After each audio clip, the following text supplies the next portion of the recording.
Hi, this is Dave for Expert Village, and today we're going to make stuffed pork chops wrapped in bacon. Alright, now one of my favorite parts. We already got the pork chops already cut with a nice pocket in there. We have our homemade stuffing. Okay, so just grab one of your pork chops, and we already have this nicely oiled pan. See that nice pocket in there. So we just want to grab some of the stuffing and just put that right in there.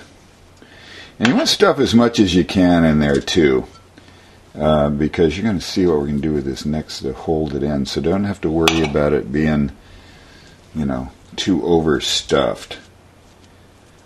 Okay, so there's one. So basically that's what it looks like. I even like to add a little extra to that. Let's go ahead and just push that right down into there. Beautiful pork chop, and I just like to lay it right back there. You can push it in with your hands if you'd like to. Go ahead and grab another one of your pork chops. See how beautiful that is? And look at that. Look at that pocket. Go ahead and just fill that right up